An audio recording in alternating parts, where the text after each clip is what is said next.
Hello, everybody. My name is Alison Marcus, and today I am going to be presenting about the mysteries of speaking with the dead. Now, I want to propose a small question into your head. Do you yourself believe that there is a way to speak with the dead? Is it accurate or inaccurate? Why or why not? Well, you see, many people in ancient history actually began to practice different methods and techniques to communicate with the dead.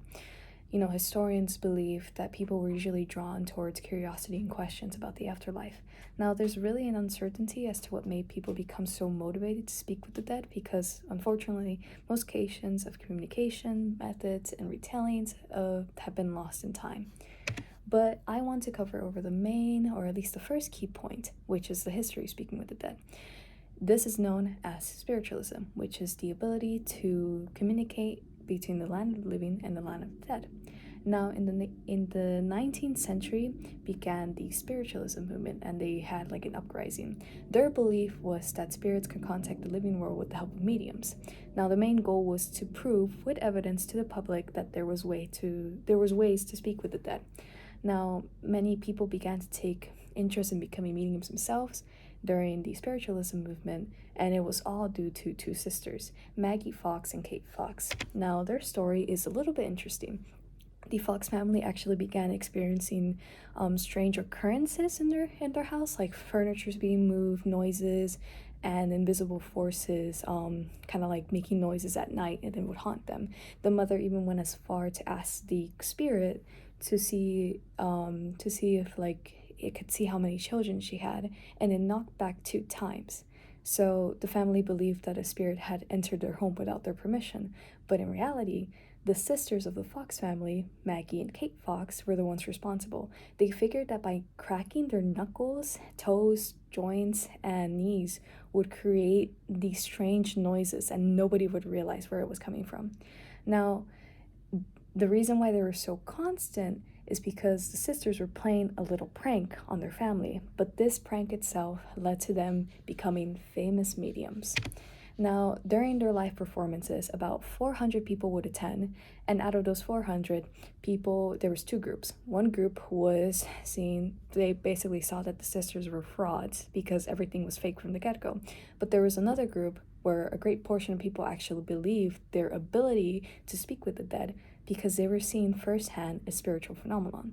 Now, it wasn't only until 40 years after where Maggie Fox, was the first one to reveal that everything throughout those 40 years as mediums was completely fake. But by this time, their acts had inspired many people to become mediums themselves and moved the spiritualism movement even further. Now, some of the famous people that I want to mention that believed in spiritualism were Queen Victoria. She had attended seances in her palace to speak with her deceased husband because she decided to seek his advice in political matters. There's also Mae West, where she had experienced abdominal pain, and she had met a spiritualist healer, and this healer allowed her to go to readings, healing, and actually she herself attended some healing temples. And the last one is Dave Akron. Akronid. I'm not really sure how to pronounce his name, but his family was part of the spiritualism community, and they hosted several seances and believed that people can speak with the living world, the spirits in the living world. And now I want to cover over the methods of communication. There are several, but I only want to talk about 3. The first one being Ouija boards. Ouija boards have been around since a long time. They're really ancient materials. And Ouija boards are commonly known because they can be bought in stores. And the way how it works is that you put 2 fingers on the pamphlet, and there you can summon spirits with yes or no questions, and the pamphlet would move. Now, if the question involves like letters or numbers, the pamphlet would hover over the letters and numbers to respond back. A second method of communication is hiring a medium. Now, mediums, as I said before, they've been around since the spiritualism movement, and mediums are there to act as an essential tool for the world of the living and the world of the dead to communicate. Now, people would attend their sessions with mediums because they wanted to obtain some sort of connection with their deceased loved ones, or those who were skeptical just wanted to attend to see if those mediums can actually speak with the dead.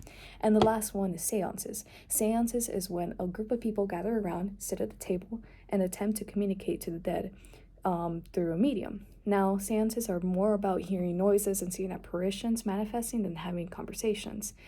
However, the seances are not commonly found today because many religious leaders actually put it to a stop because they saw that the mediums were frauds. Now, this goes over to my last point, where why are people believers? Well, one of the main reasons is that many people believe that their deceased loved ones are actually protecting them in the afterlife.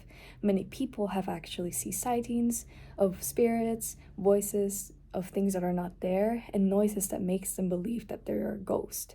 And most of the time, these spirits are actually trying to signal and send messages to the people in the living world.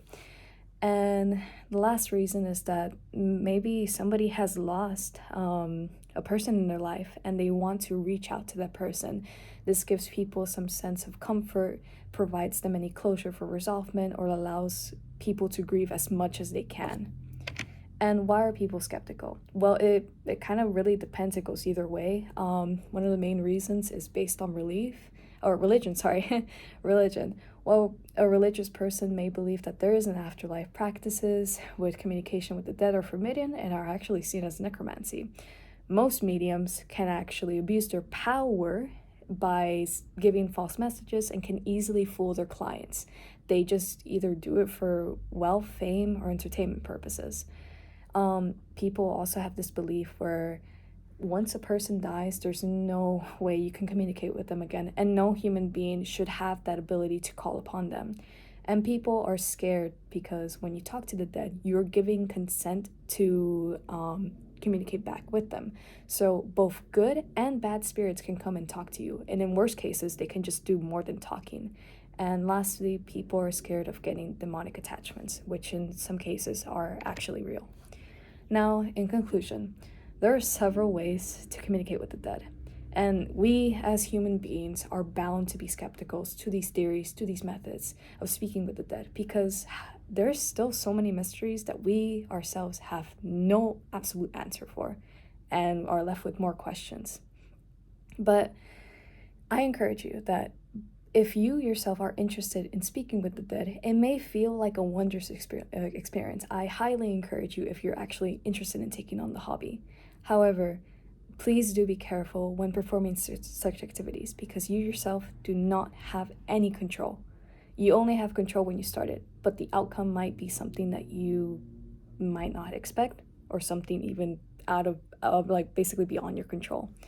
I hope this presentation has informed you about the mysteries of speaking with the dead and encourage you to either become believers or skeptics. Thank you for listening.